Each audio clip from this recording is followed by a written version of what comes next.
And with no further ado, I will pass it over to Ellen.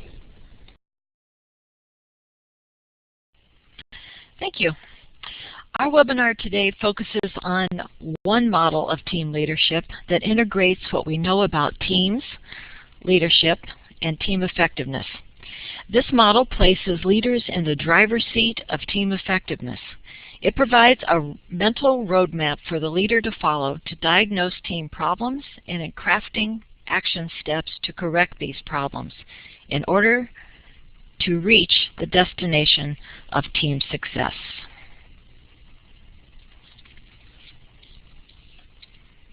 For our discussion in this webinar, we're going to use team as defined as an organizational groups composed of members who are independent, share common goals, and must coordinate their activities to accomplish these goals.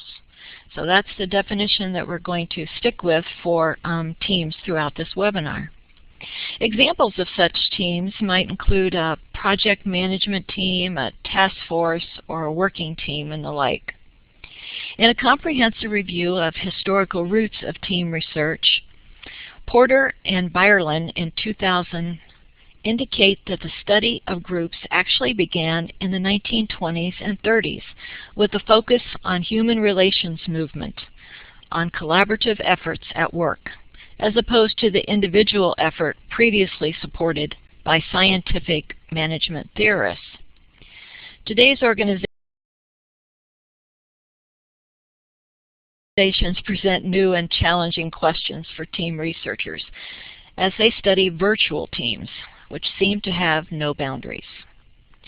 So thinking about this definition once again of teams, organizational groups composed of members who are independent, share common goals, and must coordinate their activities to accomplish these goals, let's look at 3 questions. The first is, have you worked in teams as I've defined them for this webinar discussion? So if you have worked in teams as I described them or defined them, would you please place a green check mark? Just click on it and it will show up next to your name. If you've worked in teams as I have defined them. Great, lots of experience here. Wonderful. Okay. So almost 70% of you have worked in teams as we've used the definition for today. Okay, we'll clear that. And the second question is, have you held a leadership role with a team? A team as I have defined it for today. So if you've been a leader in one of those teams, would you please click on the green check? Okay, we've got experience on the leadership side too. Excellent. Excellent. So about 81% of you have had a leadership role in one of these kinds of teams. And let's look at the final question, which is going to be that A, B, C, D choice. And so Lindsay will change that little option from checks to red X and give us 4 letters. So how successful was your leadership with that team effort? How successful do you think you were? A, B, C, or D? Okay, we've got very successful there. We've got some somewhat successful. We've got some had some issues. Okay, so it sounds like, it looks like there's pretty good success for your leadership. So I hope that maybe I could share a few tips to even expand that and make you even more successful. And hopefully you'll be sharing with us and we can learn a little bit about how you experience that and what you contribute your success to. So moving on to the next slide, let's talk about team leadership. McGrath created this model to demonstrate the critical leadership functions of group effectiveness. First would be the analysis of the situation, both internal to the group's functioning and external. Second is a consideration of whether or not that analysis indicates that the leader should take an immediate action or not. It looks at 2 dimensions of leadership behavior. monitoring versus taking action, and focusing on internal group issues versus external group issues. As a leader, I can diagnose, analyze, or forecast problems, the monitoring sort. Or I can take immediate action to solve the problem that I observe, so I could take executive action. As a leader, I can focus on problems within the group or problems outside the group, internal or external. And these two dimensions result in 4 types of group leadership functions shown in this diagram.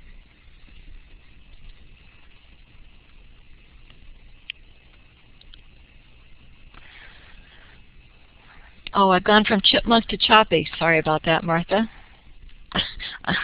Chipmunk is my better. Okay. Monitoring. So to develop an accurate mental model of team functioning, leaders need to monitor both the internal and external environments of the team, continually searching for information, providing structure, and overcoming barriers to the team's success. There are 2 phases in the monitoring process. A leader must first seek out information to understand the current state of the team's functioning, and then this information must be analyzed, organized, and interpreted so that the leader can decide how to act. As a team leader, how might you search for information to help you understand the current state of the team's functioning? I'm going to ask Lindsay to put up the whiteboard for us. And as she explained, if you'll click on that A with the lines next to it, that will allow you to then move into the whiteboard and click and form a text box. So the question again is, as a team leader, how might you search for information to help you understand the current state of the team's functioning? How might you get that information? Seek it out. So once you form that text box, just put your cursor right in there and go ahead and type.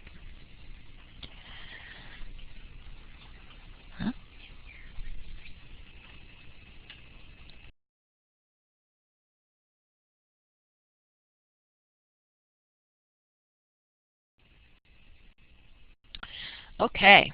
Observe, read minutes, ask others on the team, consult staff or stakeholders, observation of the team, talk to individual team members, observe, survey work, and stickies and other tools to gather information. Great. All wonderful responses. Lots of ways to get that information.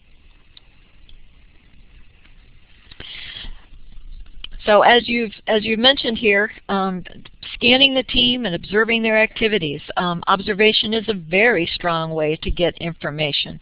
Obtaining feedback from the team members, asking them, surveying them, whatever other ways you might want to draw that information out. Engage in networking with others outside the team. Some people in that outside environment, that external environment to the team, but still within the organization, might have some perspectives on that team in the way that it functions. Team assessment surveys have them assess together what they think might be an issue, and evaluating the group outcomes, and that can come from minutes, that can come from other data records. So there's probably a lot of data that already exists that could help you figure that out. Great, thank you. So, engaging all members of the team and monitoring is what we want to do, and a leader sometimes can be busy with information externally, dealing with some external things from the environment, and reducing their ability to be able to process the information internal to the team. So it's important to engage the team with that activity. So action mediation is at the heart of leadership, and it involves selecting from among competing courses of action and helping the group create a system of organizing that allows for quality decisions. The first skill is the ability to facilitate decision-making and task accomplishment, so looking at team performance. The second is the ability to manage interpersonal relations, so that's the team development side. So simply put, team leadership involves managing both the team performance and the team development.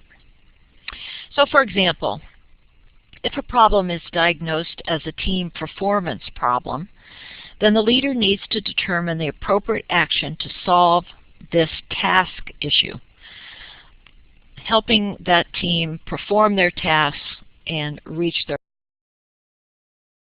goals. Actions for consideration might include helping them focus on the goal, perhaps setting some performance standards, or providing some training. Maybe understanding is an issue in keeping them from reaching their max team performance. If the problem is diagnosed as team development problem, then the leader needs to determine the appropriate actions to solve this maintenance problem. And that could be that I would choose to coach an individual team member to help them become more committed to the team, maybe building commitment to the team itself among all team members, things to develop that team a little more as far as interpersonal relationships. The leader needs to be open and objective to understand and diagnose problems, and skillful in selecting the appropriate action to help the team achieve its goals. With your experience working in a team, which is more common, the issues or problems around team performance that you've observed or team development? So let's just use A and B, and if you have observed more problems in the teams that you've worked with around team performance, would you please check on the A?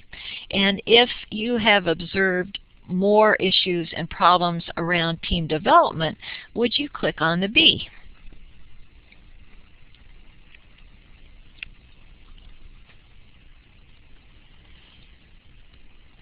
Okay, I'm seeing a lot of B's and a couple A's. Okay.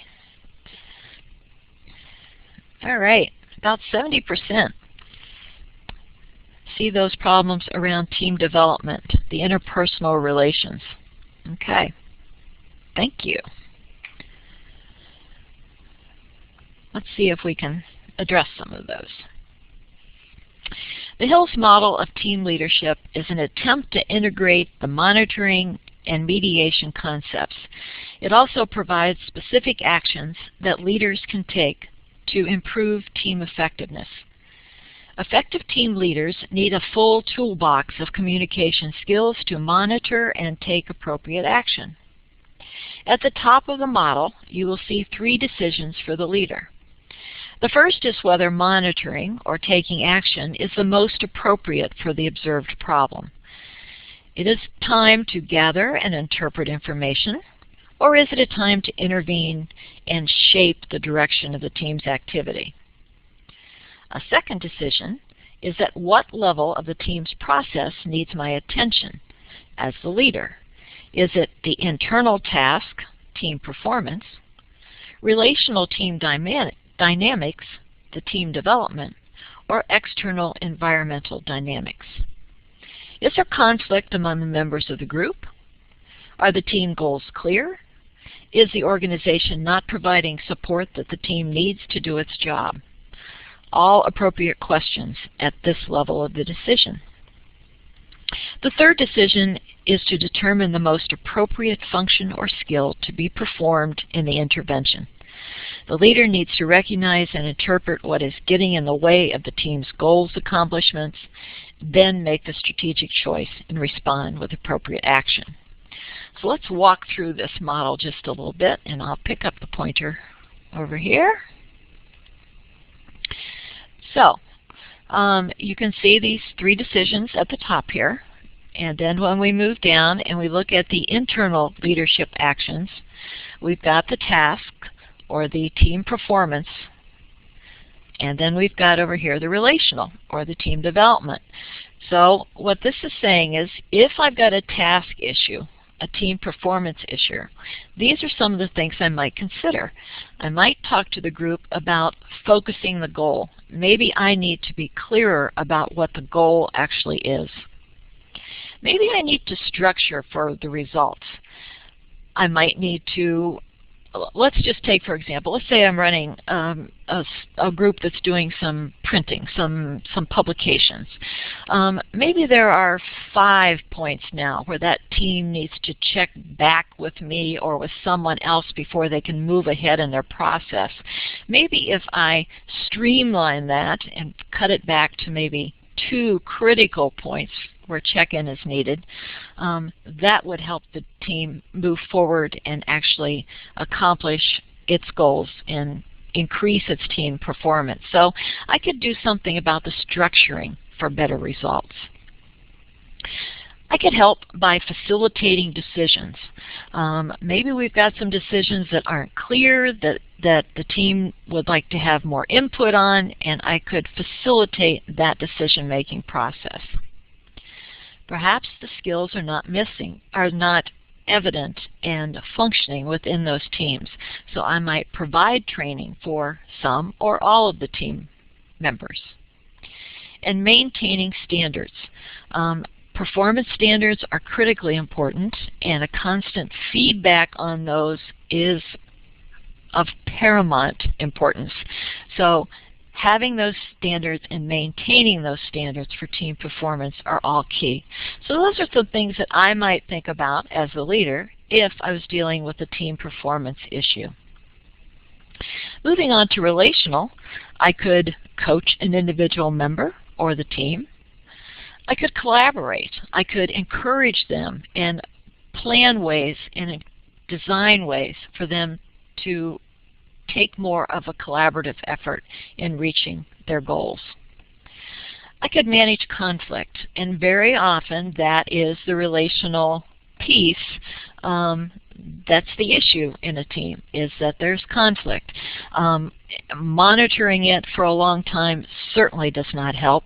I need to really consider taking action and affecting that conflict at the earliest point. Building commitment to the team. That team building is extremely important, and we all need to be in the same place on the same focus for that goal. And building the commitment to that team and its work is important. Satisfying needs. Sometimes there are needs in there. We've got all kinds of folks in those teams. We've got extroverts and introverts and people who like clear paths to decisions and people who like more flexibility with their work. So finding out what those folks need and providing it for them helps in that relational aspect. And then modeling principles. What I believe to be true, I need to demonstrate to the team. If I believe that collaboration is important, I need to be a team player and a collaborator on decisions and not stand on the sideline and then criticize or critique the decision that was made. So modeling the behavior. And then if we move up to external leadership actions, we see a whole bunch of things here that I might engage in working with external issues. So networking with others to be sure that my team has the resources that they need. Advocating to leadership to be sure that my team has what they need. Negotiating support to be sure that my team has what it needs. Buffering issues so that they're not bombarded with a lot of things that I might be able to handle for them, allowing them to do their work and focusing on that. Assessing issues and forecasting and thinking about what's coming down the pike. If I'm in the print business, I mean, we know bookstores are going out all over. If I'm running that small group dealing with printing, you know, what other options might I think about? Well, how can I forecast to be sure that my team's going to remain on the cutting edge? And sharing information. All the information from that external environment, I need to filter it through and share as much of it as I possibly can so that my team members are as well informed as they can possibly be. And that leads down to the bottom of the model and looking at team effectiveness, again at performance of the team and the development of the team. Okay, that's a big model, and that's one I really like because I think it offers you a lot of pieces. And I'll turn to Lindsay and see if we've got any questions that have surfaced so far. And if you do have a question, I would encourage you to put that right into the chat box and we can discuss it. And if there aren't any, I will move ahead. Okay. A sampling of excellent teams was interviewed to gain insight into what characterizes effectively functioning teams. Irregardless of the type of team, 8 characteristics were regularly associated with team excellence. And we're going to explore each of these characteristics through a series of questions. But let me navigate to that slide so that you can actually see the 8 characteristics of team excellence. Some of these I just referred to as I was going through that Hills model. Clear goals, results-driven structure, competent team members, actually I didn't refer to competent team members, but getting the best folks you can possibly get on that team and the right mix of skills and talents is extremely important.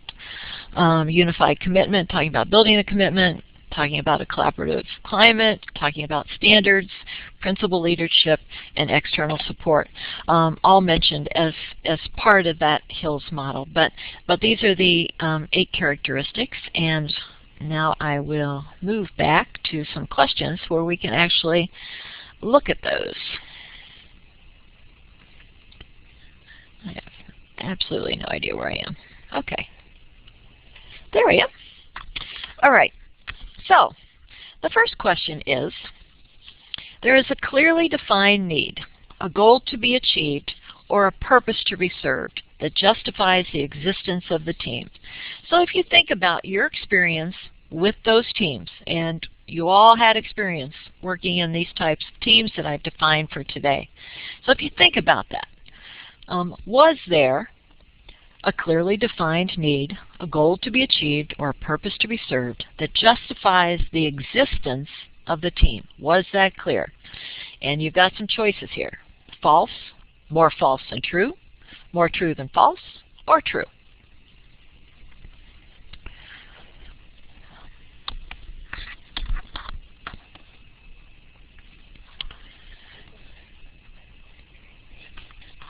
Yes, I will go back to that slide at the end. Okay, we've got a lot of truths here. Got some missing answers. Got more true than false. Good, good. Okay, more on the true side. Okay, and this relates to that characteristic of clear and elevating goals. And the elevating goal, that term slid in front of the word goal is important. That the goals have to be a stretch, has to be a stretch for the team, so that they grow and they learn and they develop and they get excited about what they're doing. So elevating is important, right alongside of clear. Okay, let's look at question number 2. Thinking about that team that you worked in, would you say that we have an established method for monitoring individual performance and providing feedback? Is there an established method of monitoring individual performance and providing feedback? To monitor performance is one thing.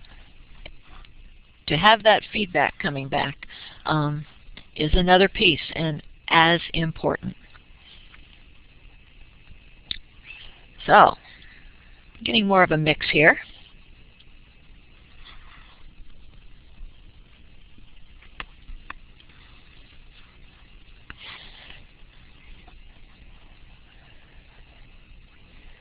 Excellent. Okay. We've got some false. We've got some more false than true. We've got more true than false. And we've got some true. We've got the largest seems to be in those middle two responses. More false than true, more true than false. And again, it's the method to monitor, and it's providing feedback. That feedback is so important, and it needs to be delivered in such a way so that that team member still wants to be committed, that we haven't alienated anyone. And it can be delivered that way. And perception is everything. If I'm the team leader and I deliver that feedback, and I think I was fair and equitable and encouraging and positive, if the perception of the receiver is not that way, then we've got some issues. And communication is extremely important in working that out and making it work for everyone. Okay.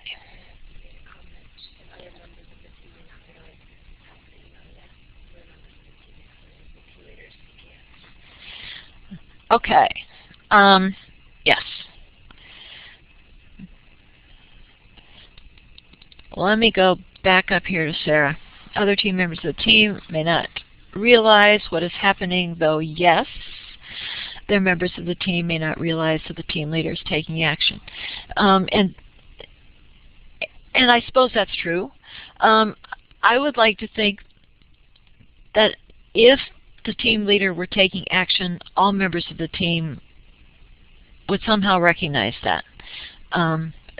They might recognize it simply in the behavior of other team members. Right. But what do you do when a person cannot take constructive feedback? Well, of course you do the best you can, and at some time you have to help them figure that out. That's a deal breaker. And if we can't take criticism in such a way that we can turn our behavior around and make a better effort, then we have to figure out if this team member is still vital to the team. And those are tough decisions. That's pretty much a conflict issue when a team member cannot take constructive criticism. You've got to be sure that the criticism is constructive, and then we have to be sure that the team member can hear and deal with it. And if we can't make those two things happen, then we've got a deal breaker. As a leader, we also have to step back and figure out, oops, let me go back up just, okay. Wait a minute, I missed another one. I missed Lynn. Okay. Under what category would you place creating a team definition of terms, processes, programs? I don't know. I guess it depends what we're talking about. If we're talking about processes and programs and things around the goal, I think that's probably a performance of task issue to define those terms. That would be my first thought. And it does need to be clear among all. And I've gone more times than not to writing definitions out so that I'm sure that everybody has the same definition and it's not just me delivering it orally. I think some of those things, just as policies, need to be written out. Lisa, as a leader, we also have to step back and figure out how we delivered the constructive criticism. Absolutely. That's the two parts. That's the two parts. Was it constructive? Was it positive in a way that somebody can see their way to a new behavior that's going to get them their needs met and their goals achieved. That's important. Thanks, Lisa. Kristen, also relates to ongoing establishment and cultivation of trust. Absolutely. Who do you trust? Can you trust that leader? Can you trust those team members? That goes back to that relational piece. And if that's broken, you've got real trouble. Martha, if the team leader takes action outside the group may not be aware, and the team leader tried to take constructive action if there is no change in behavior. If you've got good constructive criticism and you can help that team member to hear it and help them to find a way out so that they can actually function in a better level for folks, that's all the pieces. And you will know if there's been success there. You'll also know that if there hasn't been, if that behavior doesn't change and you still have issues. And I've said that 6 times now, so I'm going to quit saying that. All right, we're going to go on to the next slide and the next question.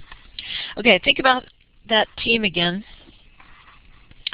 And as you think about them, would you say that team members possess the essential skills and abilities to accomplish the team objectives? Do they have the skills to accomplish the objectives?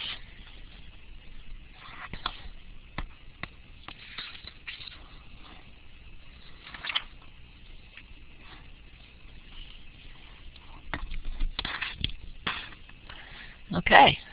Wow. Pretty much more true than false. Excellent.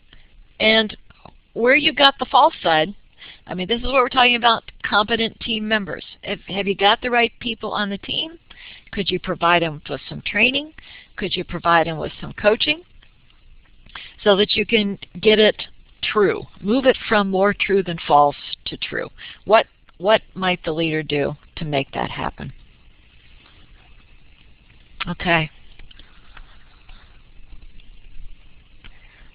That was an easy one. All right, the next question. If you think about that team, would you say that achieving our team goal is a higher priority than any individual objective?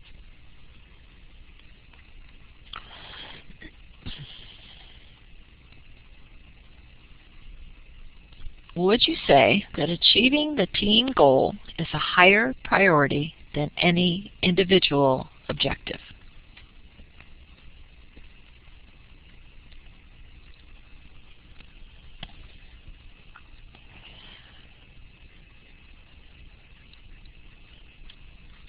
Okay, we've got more on the true side than the false side. Always good. This is the piece that's looking at that unified commitment. The team goal in a team, as I defined it at the beginning, is what is most important. And so if you're on the false side here, you've got some work to do, and the work is clearly focused on unified commitment. Excellent. And question number 5. If you think about that team, would you say that we trust each other sufficiently to accurately share information, perceptions, and feedback? Do we trust each other sufficiently to accurately share information, perceptions, and feedback?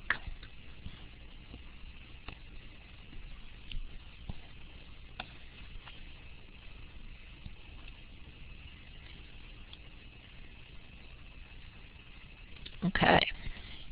Well, false didn't show up here, but the majority is in the middle. And this is that collaborative climate that we need to develop.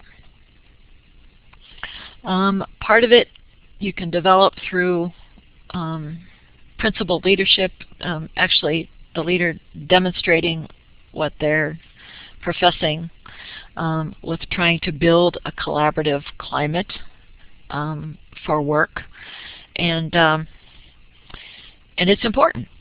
And so we'd really like to move it to that true side, and it's not easy. The question that Ellen is addressing is the one previously asked. Is there one I missed? Did I miss a question? Okay. So what we're talking about is building that collaborative effort and sharing information, to be able to share it openly, to be able to share perceptions and have it taken in as information for the group to process. So important, so important. And to be able to share feedback and have it be accepted as a sharing and a team building. All of that is extremely important. Okay. And question number 6. If you think about that team, would you say that our team exerts pressure on itself to improve performance?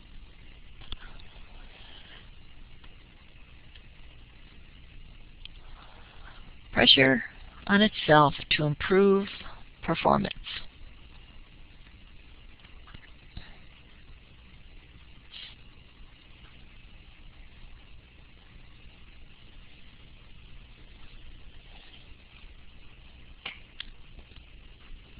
Okay. Majority is more true than false. That's good. This has to do with the standards of excellence. And those standards need to be clear. And sometimes they're not.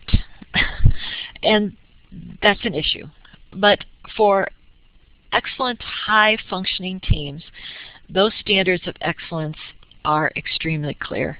And the team works to monitor that within itself.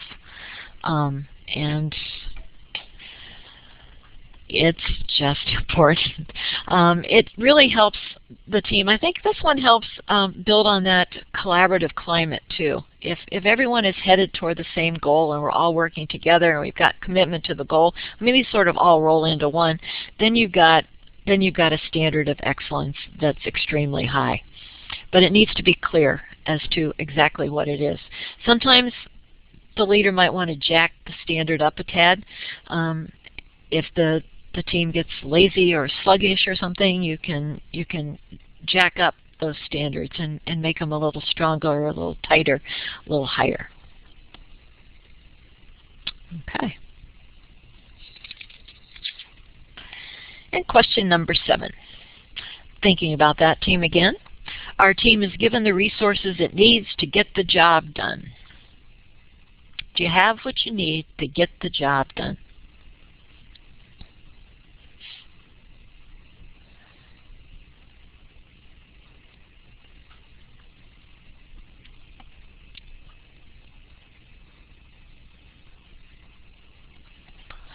Okay, we're on the true side for most responses, but we've got a couple of folks there who, for them, this would be a false statement.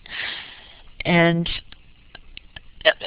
not having enough resources provides such frustration that team performance goals aren't reached, team development goals aren't reached. Having those resources is really, really, really important. So if you're on the false side, that's an issue that needs to be addressed much sooner than later. And where do you find those resources? And as a leader, that's one of those jobs. You need to deal with management or whoever it is, or looking at the external support for that team and be sure that folks have what they need. And sometimes The resource could be training. It could go back to that team performance piece, go back to that initial box under task, and think about some of those things. Some of those things are resources, parameters on the job, clarifying the goal. Those types of pieces and providing training are also resources that the leader can provide to enhance that team performance.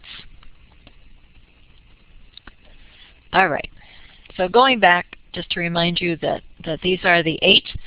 And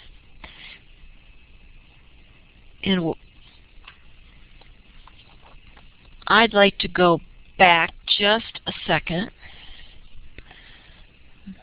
to this question. And I didn't mention at the time, but this one relates to results-driven structure. Having a structure in place, a clear structure in place for the monitoring of performance and the providing of feedback. So I just wanted to make that link for you so that you could see that, in fact, I did talk about all of these characteristics of excellence, with the exception of principled leadership, and that's sort of the ethical leadership piece that Karen spoke about last month, and you can certainly pick up that webinar off of our website as well. So, team goals need to be very clear. The goal needs to be involving and motivating so that members believe it to be worthwhile and important.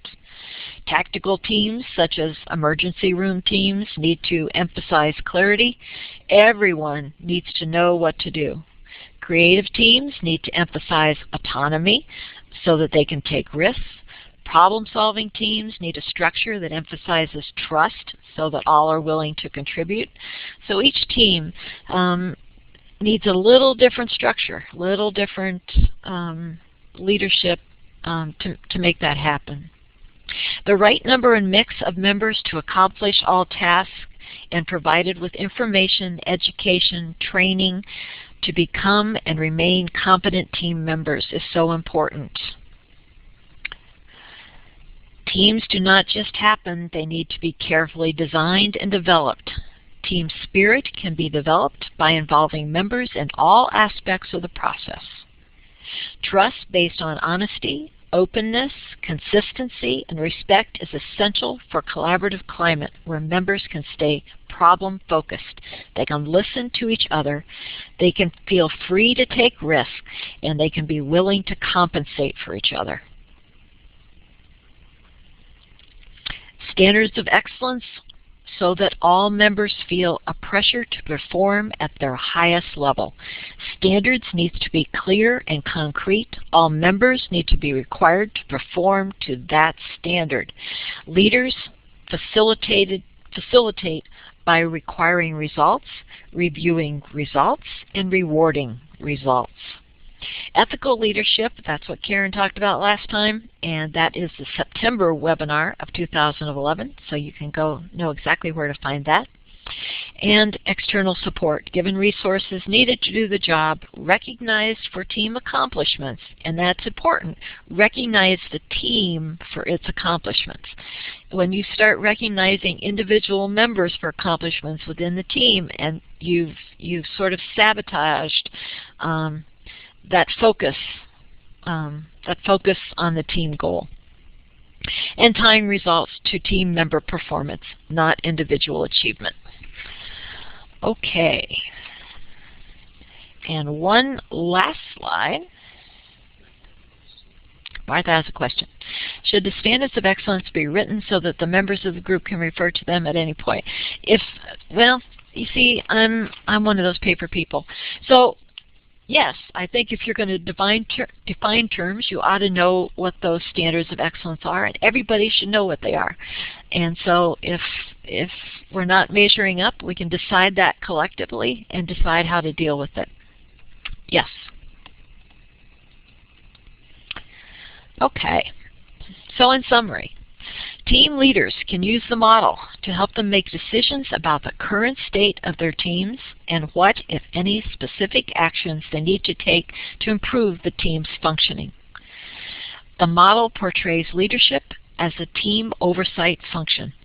in which the leader's role is to do whatever is necessary to help the group achieve effectiveness. It provides the leader with a cognitive map to identify group needs and offer suggestions to the leader as to how to take appropriate corrective actions. So hopefully you will find the Hills model as effective as I do. I really enjoy it. I think it's easy to work with.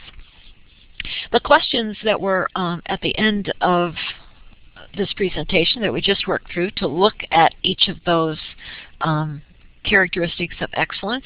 You'll have the PowerPoint set from the website, and I would encourage you, if you've got a team, you might want to actually go through that set of questions with them as well. There were questions for only 7, not all 8. The principal leadership did not have a question. Well, I've either talked too fast, or I didn't have enough prepared, or for whatever reason, we're ending up early, which is never a bad thing, but I'd be happy to take any questions that anyone has. I just want to also make note that I just entered the website for the evaluation for this webinar. It is in the chat box, and it is a direct link. And the Building Capacity team would greatly appreciate you filling that out at your convenience.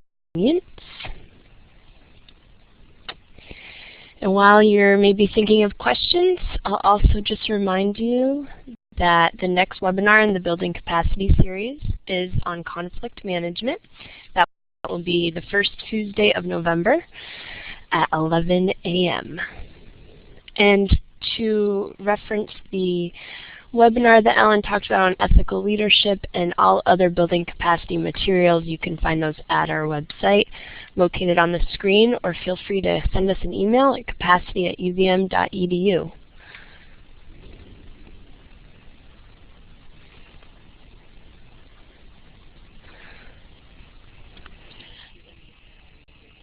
Okay, let me go up here.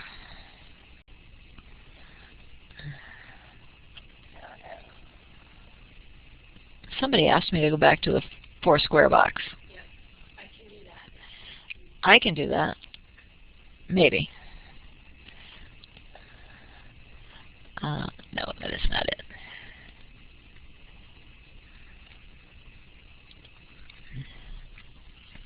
This is the McGrath Critical Leadership Functions, and what it does is indicates that there's an action in each of these boxes for the leader. So if we're dealing with monitoring at an internal level, diagnosing that group and their deficiencies, why aren't they performing, why aren't they developing, that sort of information gathering and diagnosing would be what the leader would do. Okay. Where else?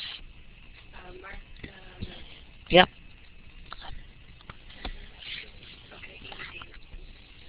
Okay. What does Amy say? Says, do you have any information to share about rewarding results when monetary rewards aren't an option? Well, what research tells us is that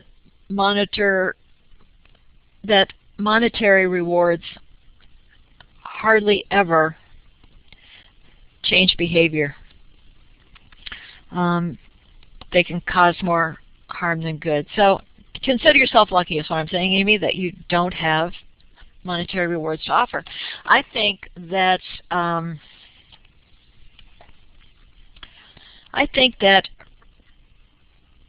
recognition, I think that training opportunities, you can't go wrong with professional development. I would invest in professional development before I would increase salary, but that's just me, and you all don't want to work for me probably. So I just think it's extremely important to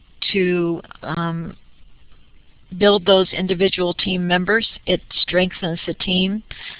It does all sorts of good things. On a regular basis, I just take, I supervise Cape 4. and she does urban community forestry. And when she sends me something, a little note that says, you know, I did this and it was really good, and I get excited about it, I just hit forward and send it right on to Doug. And sometimes it shows up in Wednesday Weekly, and we all feel good about that, and she feels good about that.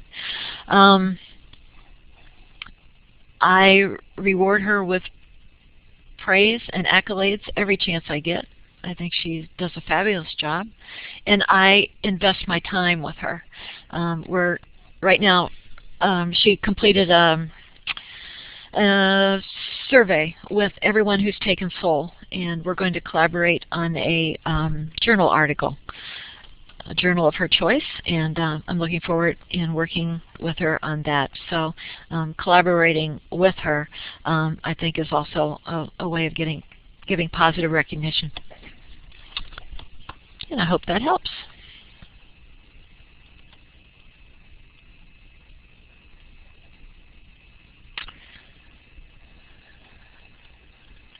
What else have we got? Is that it? It's to remind ourselves and acknowledge the group's strengths and accomplishments, often easier for us to focus on our deficiency. Absolutely. Absolutely.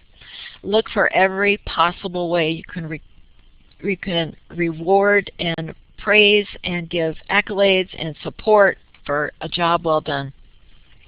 Yes. Thanks. Are there any other questions that you have for Ellen?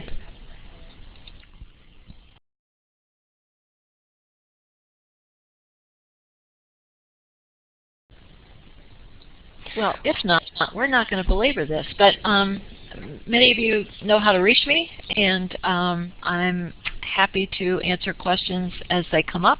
And if you want to send information to our questions to Lindsay, she can pass them on, and I'm happy to answer them by email as well. So, Chris, any thoughts about knowledge management? Knowledge management. I think it's important that teams have all the information that they need.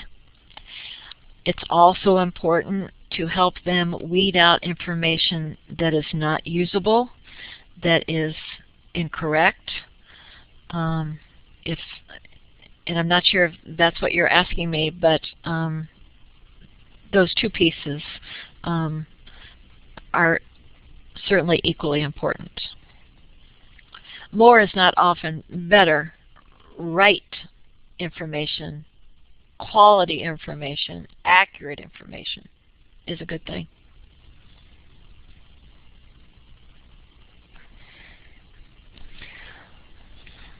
Thank you all for joining us today, and thanks for Ellen